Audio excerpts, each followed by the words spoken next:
तो आइए समझते हैं क्या है अन्य पिछड़ा वर्ग और क्या है मंडल कमीशन, इसको विस्तार से समझते हैं। अन्य पिछड़ा वर्ग जिसे कहा जाता है ओबीसी, क्यों हो रहे जानते हो ना, ओबीसी है ना, ओबीसी सुना भी होगा आप लोगों ने, ओबीसी अन्य पिछड़ा वर्ग। अन्य पिछड़ा वर्ग, इनके साथ जातीय आधार पर शोषण नहीं हुआ है, इनके साथ आर्थिक आधार पर शोषण हुआ है। ये आर्थिक रूप से पिछड़े हुए हैं, ये जातीय आधार पर नहीं पिछड़े हुए हैं। इनके पास आर्थिक साधनों की कमी है, इनके पास पैसों की कमी है, और पैसों की कमी के कारण इनका विकास नहीं हो पा रहा था। भाई देखो, आप सब जानते हैं कि हमारे देश ने मिश्रित अर्थव्यवस्था को अपनाया था। तो मिश्रित अर्थव्यवस्था के अंतर्गत पैसा तो चाहिए ही था आपको अपने सर्वाइवल के लिए, बिना पैसे के आप आगे नहीं बढ़ सकते थे। आज भी यही है, प्राइवेट ट्यूशन वही अफोर्ड कर सकता है जिसके जेब में पैसा हो, नहीं तो वो सरकारी स्कूल की पढ़ाई में ही उसे अपना जीवन व्यतीत करना पड़ेगा। और आप भी जानते हैं, मैं भी जानता हूं, और ये पूरा भारत जानता है कि सरकारी स्कूलों में क्या पढ़ाई कराई जाती है। पहले का पता नहीं, लेकिन आज का मैं बता देता हूं। आज अगर ट्यूशन का धंधा इतना फल फूल रहा है तो उसके पीछे सबसे बड़ा कारण है सरकारी स्कूलों में शिक्षा का सही से ना प्रदान किया जाना। शिक्षा सही ढंग से नहीं दी जा रही है, बच्चों को कोर्स पूरा कराया जा रहा है, समझाया नहीं जा रहा। कॉन्सेप्ट को समझाना बहुत जरूरी है, रटाना नहीं है। 12वीं के बच्चे को रटाया नहीं जाता, समझाया जाता है कि इसका क्या मतलब है और इसका राजनीति पे क्या इफेक्ट पड़ता है। आप सब जानते हैं कि हमारा समाज मुख्य तौर पर आज के समय में 4 भागों में बटा हुआ है। एक है general, G for general, O for OBC, SC ST, यह है हिंदू कम्युनिटी का डिवीजन, यह है हिंदू कम्युनिटी का डिवीजन। आप जानते हैं ये जर्नल कौन है, ये सारी की सारी अपर कास्ट है, अपर कास्ट, ठीक है। इन्होंने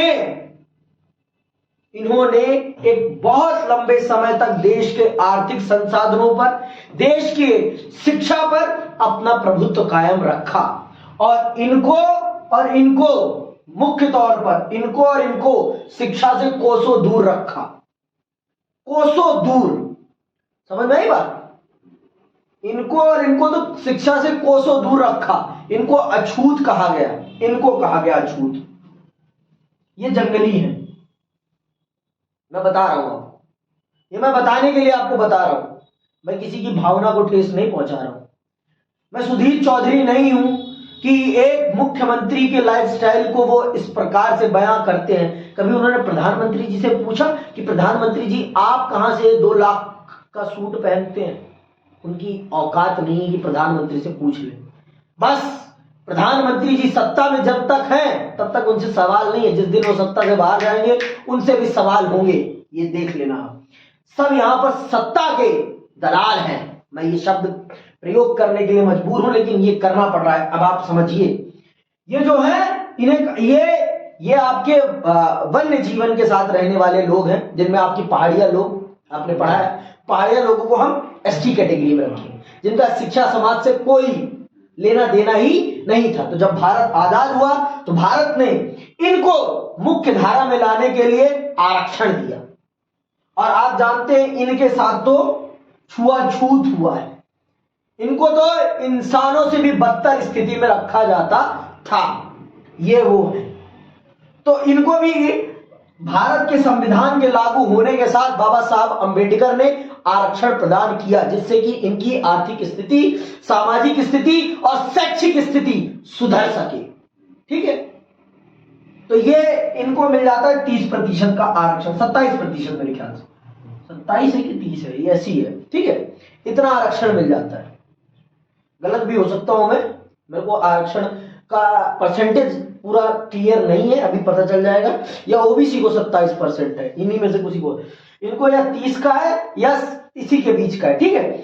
फिर आप सब जानते हैं कि 1974 में, 1974 सबको याद है कि नहीं याद है? क्या होता है उस समय 1974 याद करो, क्या होता है? मारूंगा तमाचा युद्ध होता है, वो 71 में होता है, वो 65 में होता है, वो 62 में होता है। 74 में कौन सा युद्ध होता है? 74 में क्या होता है जतिन? कौन सा आरोप लगा? वो तब लगा है कि आंदोलन हुए हैं, छात्र आंदोलन, छात्र आंदोलन इसी टाइम तो स्टार्ट होते हैं ना। भारत का आर्थिक दशा खराब होती है और आपके नए नए नेता, आपके समाजवादी नेता कौन? राम मनोहर लोहिया, याद है कि नहीं है? उनके नेतृत्व में समाजवादी क्रांति चलती है और आपके उत्तर प्रदेश, बिहार, गुजरात, यहां पर छात्रों का आंदोलन प्रारंभ होता है।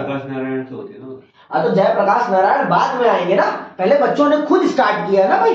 फिर जब वो आंदोलन इतना बड़ा हो गया तो उसको एक नेता की जरूरत पड़ी, तो उन्होंने जयप्रकाश नारायण जी को संपर्क किया एक नेता के रूप में, जिससे कि इस आंदोलन को एक ज्यादा क्या मिल सके, महत्व मिल सके। समझ में आई बात? तो इस चीज को, तो ये जो समय काल था ये आंदोलन का समय काल था। और आप जानते हैं उसके बाद 1975 में आपातकाल ठोक दिया जाता है और आपातकाल फिर चलता है 18 महीने। 18 महीने के बाद 1977 में चुनाव होते हैं और आपको पता होना चाहिए 1977 में जो जनता पार्टी की सरकार बनती है उसमें प्रमुख तौर पर नए नेताओं की बहुत बड़ी भूमिका होती है, जिसमें आपके लालू प्रसाद यादव, जिसमें आपके नीतीश कुमार, आपके मुलायम सिंह यादव, इन लोगों का बहुत बड़ा योगदान होता है।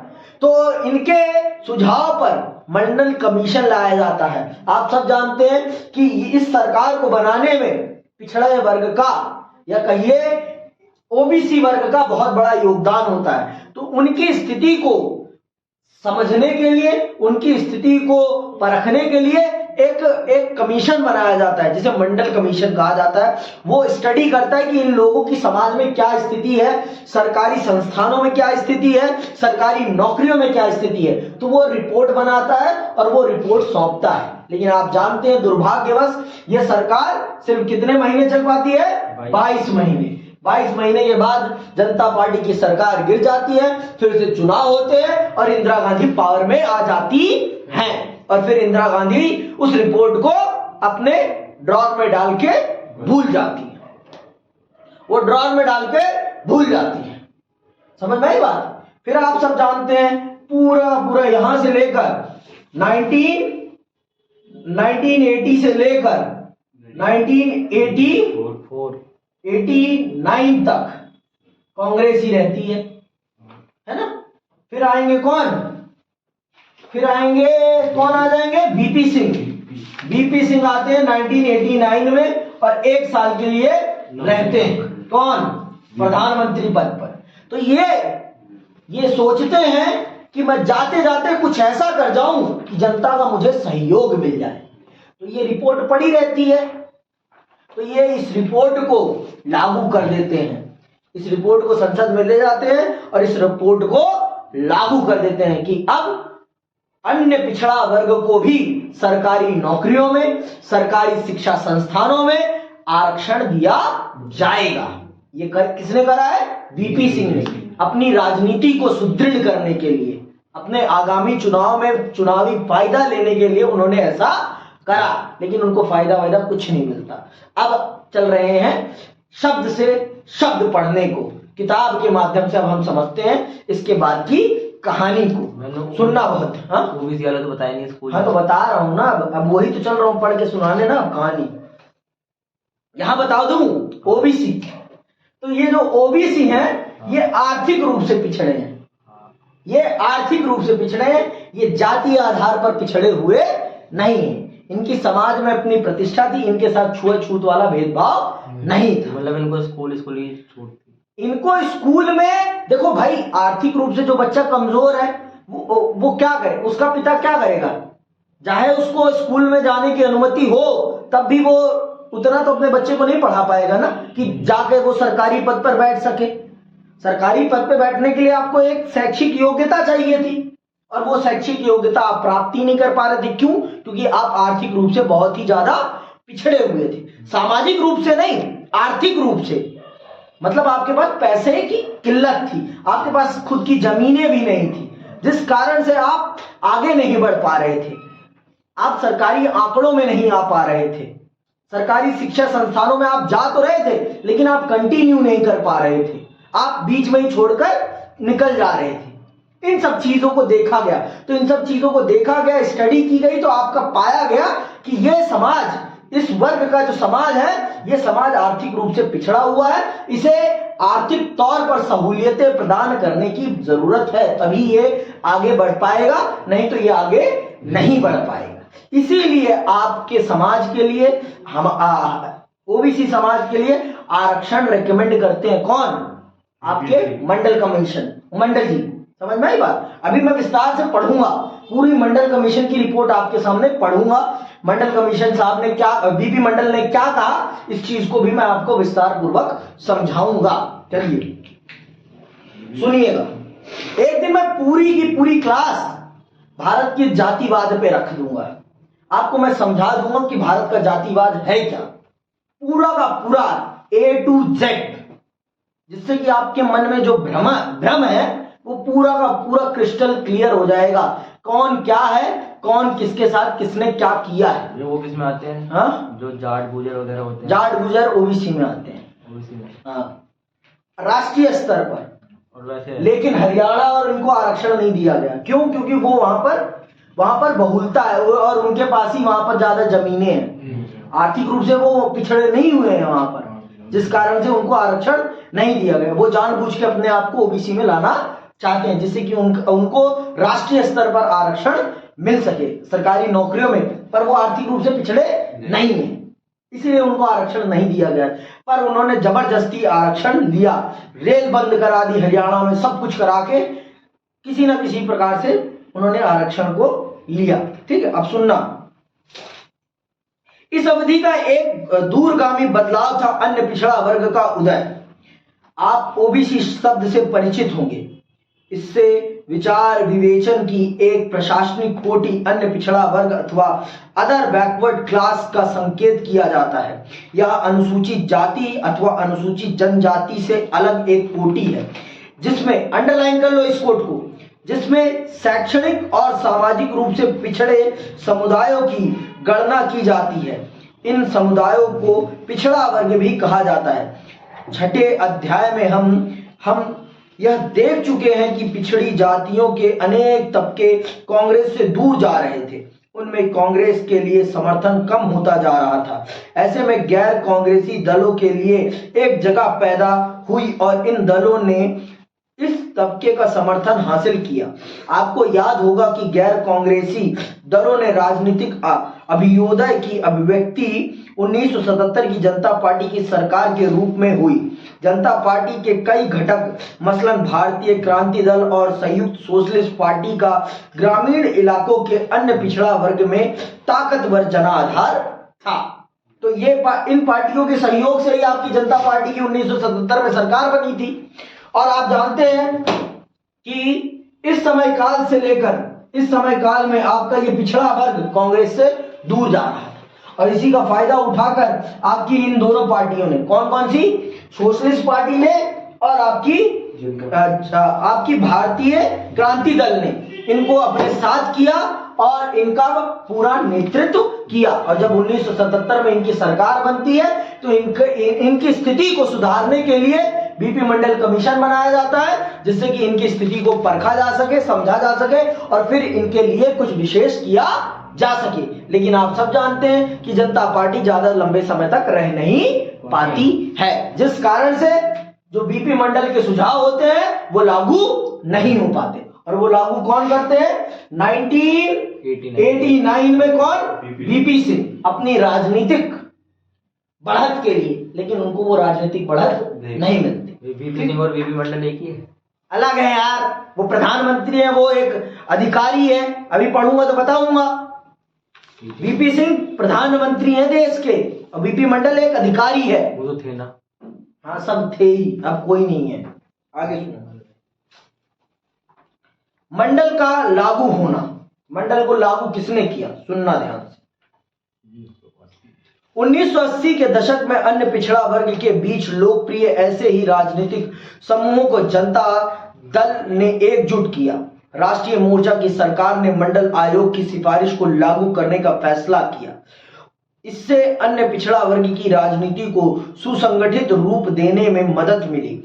नौकरी में आरक्षण के सवाल पर तीखे वाद विवाद हुए और इन विवादों से अन्य पिछड़ा वर्ग अपनी पहचान को लेकर ज्यादा सजग हुआ। जो इस तबके को लामबंद करना चाहते थे उन्हें इसका फायदा हुआ। इस दौर में ऐसी अनेक पार्टियां आगे आई जिन्होंने रोजगार और शिक्षा के क्षेत्र में अन्य पिछड़ा वर्ग को बेहतर अवसर उपलब्ध कराने की मांग की। इन दलों ने सत्ता में अन्य पिछड़ा वर्ग की हिस्सेदारी का सवाल भी उठाया। इन दलों का कहना था कि भारतीय समाज में अन्य पिछड़ा वर्ग एक बड़ा हिस्सा है। इसे देखते हुए अन्य पिछड़ा वर्ग का शासन में समुचित प्रतिनिधित्व और सत्ता में समुचित मौजूदगी तय करना लोकतांत्रिक कदम होगा। समझ में आई बात? तो ये आप जान लें। देखो 1980 की राजनीति में, ये जो 1980 की आपकी राजनीति है, ये पूरी की पूरी तरह बदल चुकी थी और इस समय काल में बहुत से नए नए नेता निकल पड़े थे 1980 के बाद की राजनीति में। इसी समय आपके मुलायम सिंह यादव, लालू यादव और आपके नीतीश कुमार, ये सारे नेता उभर रहे थे और इन लोगों ने ओबीसी की राजनीति करना प्रारंभ कर दी। ओबीसी, इनका प्रमुख टारगेट ओबीसी था। ओबीसी के हक के लिए इन लोगों ने खूब आवाज उठाई और वीपी सिंह ने अपने राजनीतिक फायदे के लिए, अपनी सरकार को बचाए रखने के लिए उन्होंने मंडल कमीशन की सिफारिशों को लागू कर दिया। और फिर उसके बाद आपके जनरल वर्ग ने जो तांडव मचाया वो फिर देखने लायक था। सुनना अभी ध्यान से, अभी सुनना, आप ध्यान से सुनना, ठीक है। जनरल वर्ग ने क्या तांडव मचा, पहले तो आप पढ़ लेते हैं मंडल आयोग क्या है, फिर उसके बाद हम आते हैं किस पर, राजनीतिक परिणाम क्या हुए इसके राजनीतिक परिणाम क्या हुए जब ये वीपी मंडल के जो सिफारिशें थी वो लागू हो गई, तो उसके बाद क्या हुआ। दक्षिण के राज्यों में अगर बहुत पहले से नहीं तो भी कम से कम 1960 के दशक से अन्य पिछड़ा वर्ग के लिए आरक्षण का प्रावधान चला आ रहा था। सुन लो, बहरहाल यह नीति उत्तर भारत के राज्यों में लागू नहीं थी। 1977-79 की जनता पार्टी की सरकार के समय उत्तर भारत में पिछड़े वर्ग के आरक्षण के लिए राष्ट्रीय स्तर पर मजबूती से आवाज उठाई गई। बिहार के तत्कालीन मुख्यमंत्री कर्पूरी ठाकुर इस दिशा में अग्रणी थे। उनकी सरकार ने बिहार में ओबीसी को आरक्षण देने के लिए एक नई नीति लागू की। इसके बाद केंद्र सरकार ने 1978 में एक आयोग बैठाया जिसके जिम्मे पिछड़ा वर्ग की स्थिति को सुधारने के उपाय बताने का काम सौंपा गया। आजादी के बाद से यह दूसरा अवसर था जब सरकार ने ऐसा आयोग नियुक्त किया। इसी कारण आधिकारिक रूप से इस आयोग को दूसरा पिछड़ा वर्ग आयोग कहा गया। आमतौर पर इस आयोग को इसके अध्यक्ष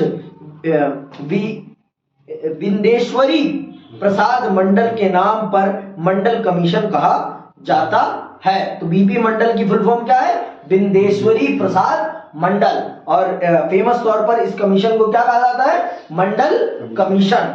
ठीक है। मंडल आयोग का गठन भारतीय समाज के विभिन्न तबकों के बीच शैक्षिक और सामाजिक पिछड़ेपन की व्यापकता का पता लगाने और इन पिछड़े वर्गों की पहचान के तरीके बताने के लिए कहा गया था। आयोग से यह भी अपेक्षा की गई थी कि वह इन वर्गों के पिछड़ेपन को दूर करने के उपाय सुझाएगा। आयोग ने, सुन लो ध्यान से, आयोग ने 1980 में अपनी सिफारिशें पेश की। इस वक्त तक जनता पार्टी की सरकार गिर चुकी थी। आयोग का मशवरा था कि पिछड़ा वर्ग को पिछड़ी जाति के अर्थ में स्वीकार किया जाए, क्योंकि अनुसूचित जाति से इतर ऐसी अनेक जातियां हैं जिन्हें वर्ण व्यवस्था में नीच समझा जाता है। आयोग ने एक सर्वेक्षण किया और पाया कि इन पिछड़ी जातियों की शिक्षा संस्थाओं तथा सरकारी, सुन लो, शिक्षा संस्थाओं तथा सरकारी नौकरियों में बड़ी कम मौजूदगी है। इस वजह से आयोग ने इस समूह के लिए शिक्षा संस्थाओं तथा सरकारी नौकरियों में 27% सीट आरक्षित करने की सिफारिश की। मंडल आयोग ने अन्य पिछड़ा वर्ग की स्थिति सुधारने के लिए कई और समाधान सुझाए, जिसमें भूमि सुधार भी एक था। ठीक है, आगे सुनो। 1990 के अगस्त में राष्ट्रीय मोर्चा की सरकार ने मंडल आयोग की सिफारिशों में से एक को लागू करने का फैसला किया। यह सिफारिश केंद्रीय सरकार और उसके उपक्रमों की नौकरियों में अन्य पिछड़ा वर्ग को आरक्षण देने के संबंध में थी। सरकार के फैसले से उत्तर भारत के कई शहरों में हिंसक विरोध का स्वर उमड़ा। इस फैसले को सर्वोच्च न्यायालय में भी चुनौती दी गई और यह प्रकरण इंदिरा साहनी केस के नाम से प्रसिद्ध हुआ। समझ में आ गई बात? ये आपसे पूछा जा सकता है, ओबीसी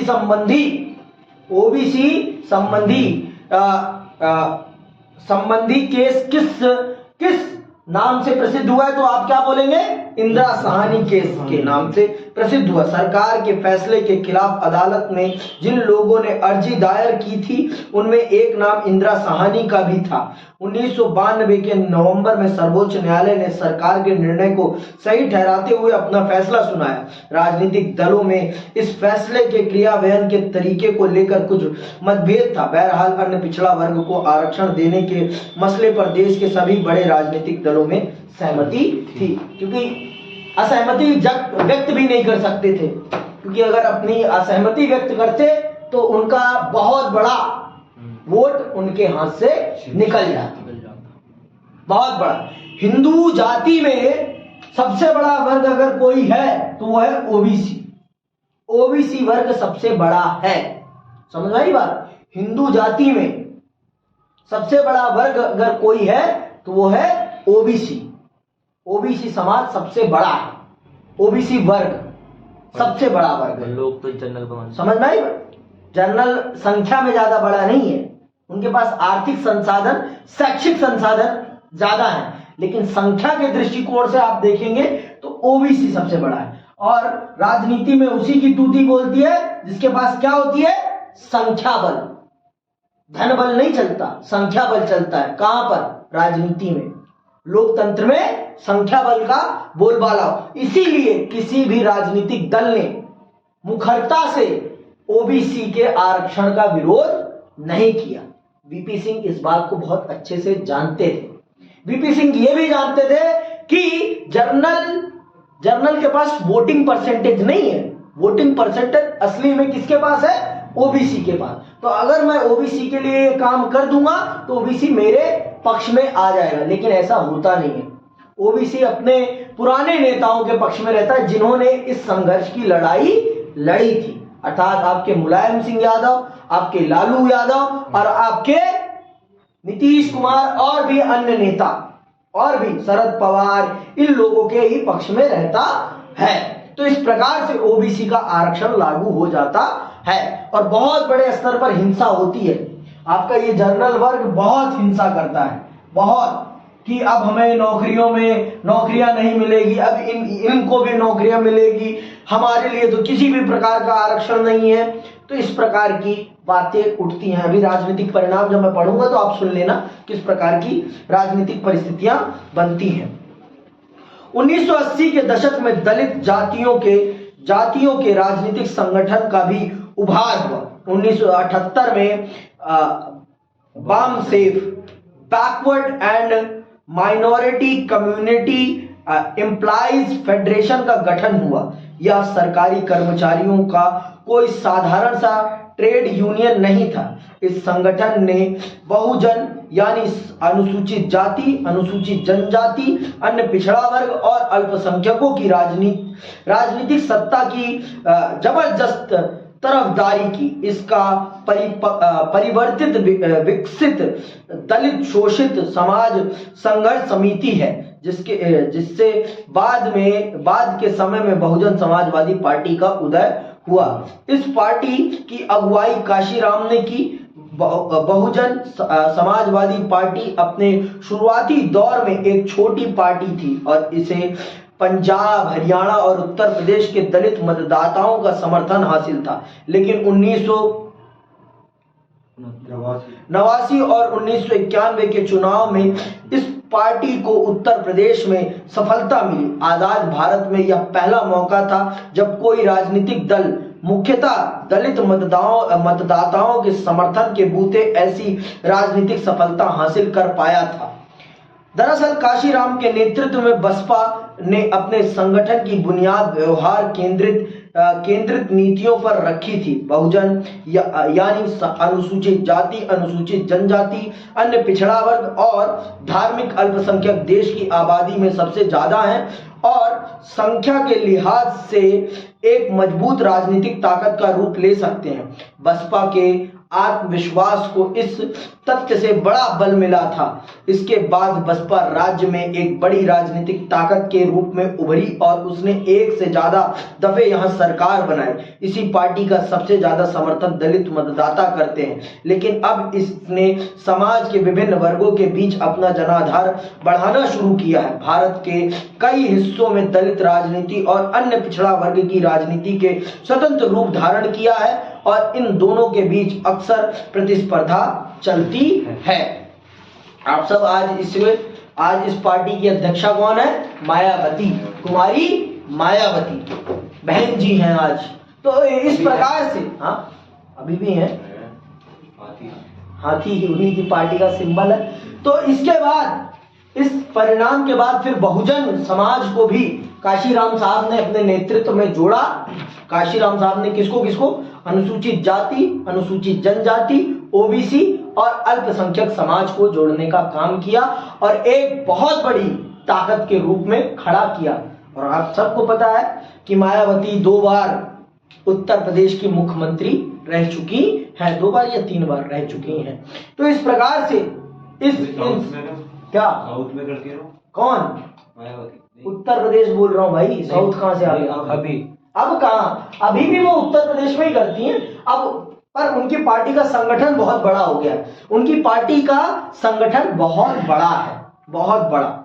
भारत की दूसरी सबसे बड़ी पार्टी है, दूसरी सबसे अमीर पार्टी है बहुजन समाजवादी पार्टी, जिसके पास पहली भारतीय जनता पार्टी है, उसके बाद बहुजन समाजवादी पार्टी दूसरे नंबर पे आती है, जिसके पास सबसे ज्यादा पैसे हैं। कांग्रेस कब आती है? कांग्रेस तीसरे नंबर पे आती है। समझ में आई बात? तो चौथे पे पता नहीं टोटल कितनी पार्टी है भारत में? भाई पता नहीं कितनी है, मुझे भी नहीं पता नहीं। रोज नई पार्टियां निकलती रहती हैं भारत। अभी कल ही तमिलनाडु में एक पार्टी रजिस्टर्ड हुई, वो भैया उसने उन्होंने नया दल बना लिया। तो फिर जब वोट आते तो इनकी जो छोटी मोटी पार्टियां ये भी होती हैं। हाँ, सब होते हैं, सब लड़ते हैं अपना चुनाव, अपने इंडिपेंडेंट कैंडिडेट उतारते हैं। पर जो वोट देने वाला होता है उसमें तो बस 10-12 पार्टियां होती हैं। किसने कहा? होता है वोट मशीन में। गए हो कभी देने? तो फिर देखा है 10-12 नहीं होते, और भी तो 2 बैलेट लगे होते हैं। जब ज्यादा लोग होते हैं तो 2 बैलेट लग जाते हैं, 3 बैलेट लग जाते हैं। ज्यादा लोग होते हैं तो जिसको आपको देना है उस पे जाके दबा दो। मना कौन कर रहा है आपको? समझ में? तो इस प्रकार से ओबीसी की अगर हमने आप भी तो एक बार दूसरे 13-14 में बनी शायद आप। हाँ 13 में ही बनी है। अगर हम 2 बार एक किसी और पार्टी में दबा दें, किसी नहीं दबा सकते ना आप, एक बार में एक ही बार दबा सकते हो ना। दिक्कत तो ये है। तो फिर कोई देखने थोड़ा ना आ रहा है। अच्छा वहां बैठे जो है लोग वो नहीं देख रहे क्या? एक टाइम पर एक बार में दबाते हैं, बस एक बार में ही आप, एक बार ही प्रेस होगी आपसे, अगली बार नहीं प्रेस होगी आपसे। अगर हमने तो लगाते हैं, अगर हमने गलती से दबा दिया तो अरे दबा लेना यार, अब मुझे नहीं पता भाई, अच्छा भैया। जितना पता है मैंने बता दिया आपको। दबा देना, वहां पर जो सीआरपीएफ खड़ी होगी ना, आपके पिछवाड़े टाइट कर देगी, आपको पता चल जाएगा। आज के लिए बस इतना ही, इसी के साथ मैं विदा लेता हूँ। जय हिंद, जय भारत।